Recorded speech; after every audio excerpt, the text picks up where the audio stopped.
Coucou tout le monde, on se retrouve aujourd'hui pour une nouvelle vidéo qui va être un crash test sur le nouveau fond de teint HD Skin de chez Make Up For Ever. Donc il se présente comme ceci.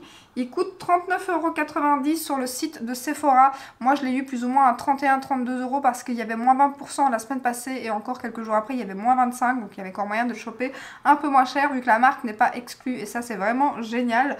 Donc je vais vous lire les promesses du fond de teint. Donc sa formule modulable à la couvrance moyenne à haute laisse un fini naturel semi-mat sur la peau. C'est ce qui m'a intéressé parce que moi j'aime beaucoup les fonds de teint semi-mat. Alors il est idéal pour les peaux normales mixtes à grasses. J'ai la peau mixte.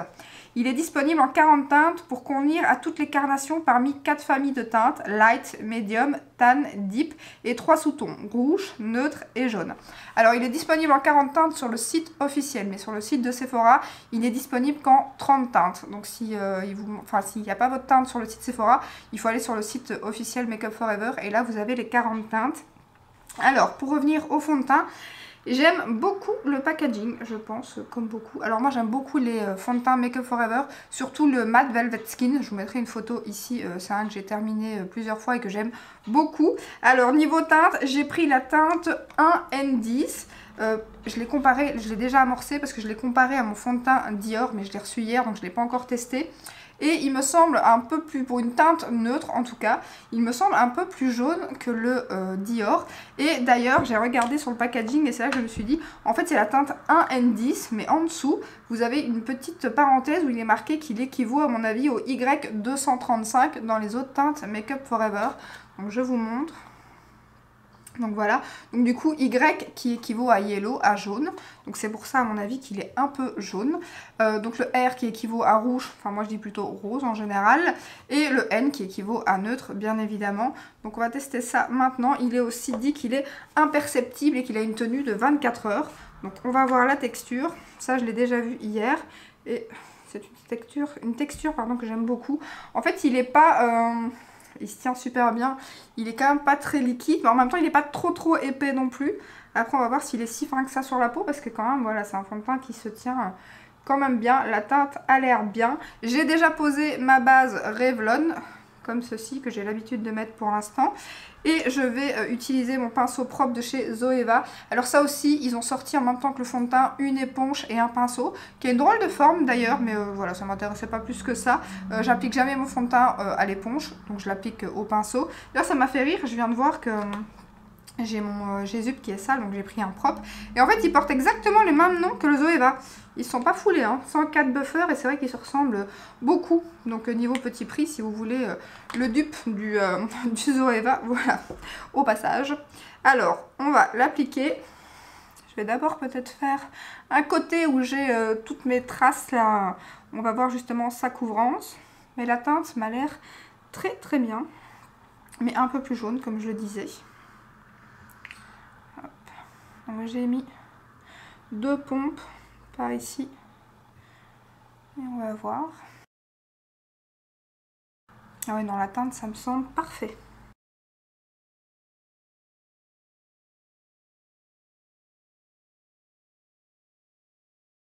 Alors là, avec ce que j'ai mis, pour l'instant j'ai une couvrance moyenne. Ce que je vais faire, c'est qu'ici il a un petit parfum mais ils sont super bons. Je vais faire l'autre côté. Et pour l'instant, en tout cas, en effet, malgré que sa texture se tient bien, il est quand même super fin. Je vais faire l'autre côté, et ainsi ce côté-ci va sécher un peu, et je vais essayer de rajouter un peu ici pour justement voir s'il y a moyen d'avoir une haute couvrance.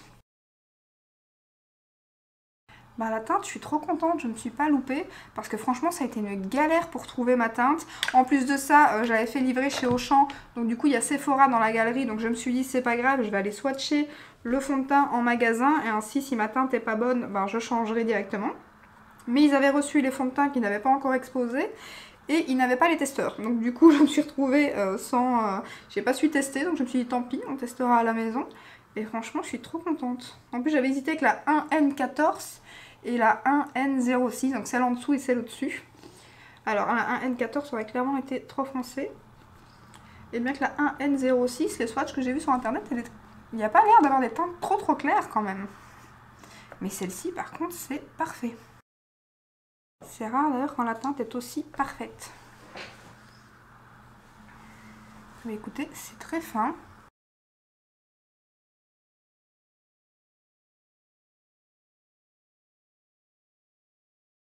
Donc je vais rajouter une petite pompe sur mes petites taches ici. Là, je prends mon miroir de plus près pour voir ce que ça va donner. Donc là je tapote un peu plus que d'étaler. En espérant que ça ne va pas faire trop de matière. Sinon ça a super bien unifié mon teint. Alors après, couvrance totale, je suis pas sûre. Je sais pas si vous verrez, mais on voit quand même encore mes petites taches. Bon, c'est très très léger, surtout que là j'ai une imperfection parce que les rouges vont bientôt arriver. Donc du coup je commence à bourgeonner. Mais sinon, mis à part l'imperfection ici, le reste c'est toutes mes petites taches que je vous ai dit qui commencent à s'atténuer tout doucement, mais c'est pas encore ça. Donc on les voit encore un petit peu. Donc voilà, couvrance, je dirais couvrance moyenne. Après, haute couvrance, je pense pas. Je rajouterai pas plus de couches. Après ça va, on voit pas que j'ai rajouté une couche. Franchement, il n'y a aucune différence par rapport à l'autre côté. Donc ça fait pas d'effet de matière ou d'effet... ça fait pas non plus effet plâtre. Par contre, exactement, ce que j'adore, il est mat. Mais alors, il y a quand même un peu de lumière. Je sais pas si vous verrez, mais vraiment, c'est très joli pour l'instant.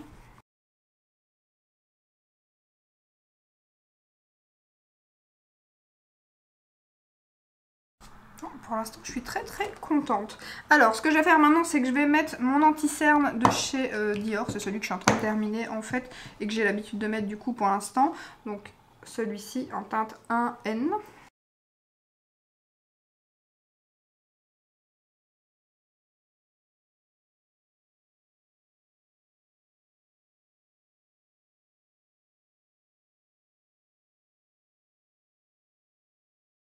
Et alors je vais poudrer avec ma poudre Huda Beauty. Alors j'aurais pu poudrer avec la Make Up Forever qui est juste ici. Mais c'est vrai qu'avec celle-ci j'ai tendance à briller en fin de journée. Donc du coup pour voir son rendu vraiment en fin de journée, je vais la mettre avec ma poudre habituelle où je brille un peu moins. C'est celle qui matifie le plus longtemps sur moi. Donc je vais utiliser la Huda. Je vais prendre ma petite houppette. Par contre la Make Up Forever elle est vraiment top pour flouter les pores et tout. Mais c'est vrai que moi qui ai la peau mixte, elle me fait un peu plus vite briller après quelques heures. Hein. Il faut quand même 3-4 heures.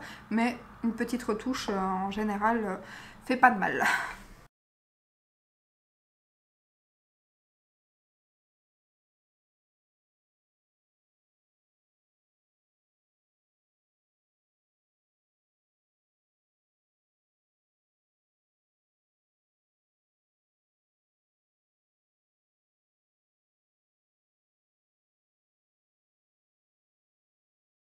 Et sous les yeux je vais mettre ma pâte McGrath qui est bientôt terminée.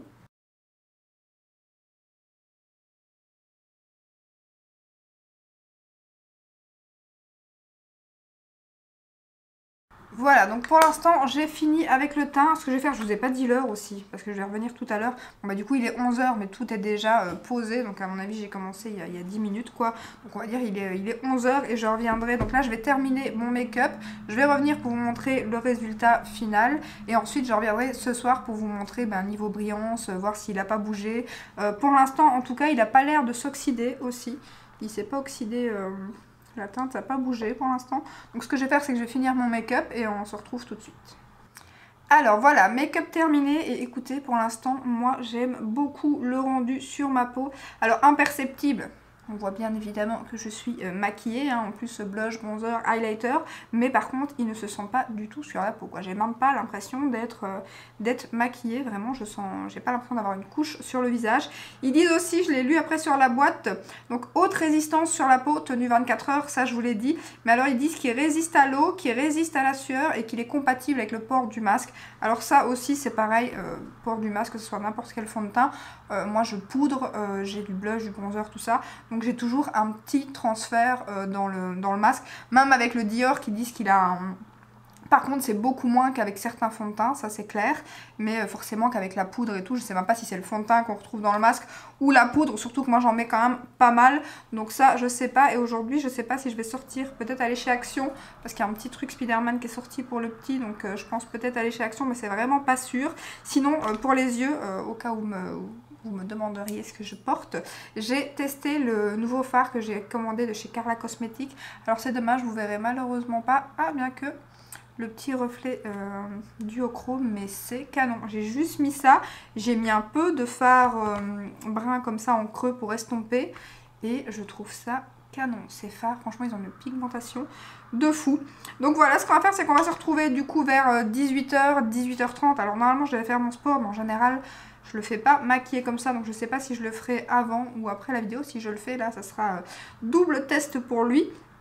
Mais on se retrouve, j'espère, à mon avis, ouais, 18h, 18h30 grand max, parce qu'après c'est un petit peu chaud pour monter la vidéo. Donc maintenant il est 11h30, mais je porte le fond de teint depuis 11h. Donc ça fera quand même pas loin de 7h, donc je pense que c'est une bonne estimation pour pouvoir dire un peu son avis sur le fond de teint, voir les brillances, voir s'il aura bougé. Mais en tout cas, voilà, comme je l'ai dit pour l'instant, c'est plutôt pas mal, j'aime beaucoup. On se retrouve tout à l'heure. Alors, on se retrouve un peu plus tard que prévu, il est 18h57, donc ça fait à 3 minutes près, presque 8h que je porte le fond de teint. Et comment vous dire? Alors, bien évidemment, je brille, mais franchement, pour un fond de teint qui n'est pas complètement mat, moi avec ma peau mixte, je trouve que ça va plutôt, c'est plutôt correct. Surtout, j'ai pas fait de retouche poudre. Donc franchement, là, après 8 heures, j'ai des fonds de teint où je brille beaucoup plus que ça. Par contre, je vais vous montrer d'un peu plus près. Donc c'est vraiment là, ici, que je brille surtout le plus, près des ailes du nez. Le front, franchement, ça va. Le menton, ça va. Je trouve vraiment que c'est ici. Et du coup, ça a accentué mes pores. Après, ce n'est pas, il n'a pas un effet dégueulasse, c'est pas rentré dans mes pores, c'est vraiment que ça a accentué mes pores. Mais après, je ferai une petite retouche avec vous poudre pour voir ce que ça donne. Ensuite, niveau haute tenue, niveau haut, niveau port du masque, niveau sueur et tout ça, ça je pense pas parce que j'ai porté le masque et pas très longtemps, j'ai été faire quelques courses et il a un petit peu bougé sur mon nez. Vraiment pas grand chose, mais ici sur le bout du nez. Et alors comme je mets souvent mes lunettes pour lire ou regarder le PC dans la journée, ça a aussi un peu marqué. Alors avec certains ça marque un peu moins que d'autres. Après c'est vraiment très minime, hein. Je sais pas si vous verrez. Mais vraiment voilà, sur le bout du nez et un petit peu les traces de mes lunettes où c'est un tout petit peu parti. Mais pareil, si on est de loin comme ça, moi j'ai le miroir très grossissant. Mais sinon de loin ça va encore. Mais niveau brillance, par contre, je suis super étonnée. Après, sur le reste du visage, bah, il n'a pas bougé. Franchement, mis à part les petites brillances et les pores. Ça, j'aime pas trop que ça les accentue comme ça. Après, peut-être qu'avec une retouche poudre, ce que je vais faire après, peut-être que là, franchement, voilà, si j'aurais fait une retouche poudre après, je sais pas moi, 5-6 heures, ça aurait peut-être plus été comme ça.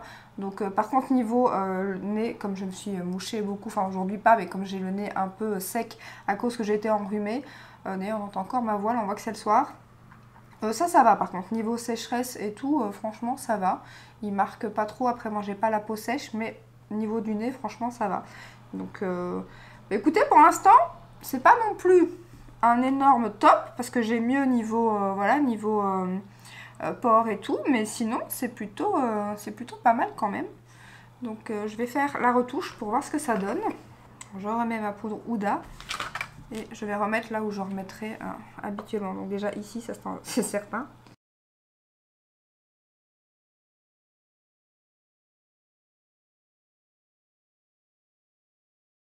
Bah, avec la retouche, c'est nickel, hein. Franchement, je vous dis, comme il n'a pas migré dans les pores, ni rien du tout, bah du coup une petite retouche de poudre et c'est presque nickel, quoi. Mis à part le fait qu'il a un peu bougé sur le nez, comme je vous ai dit.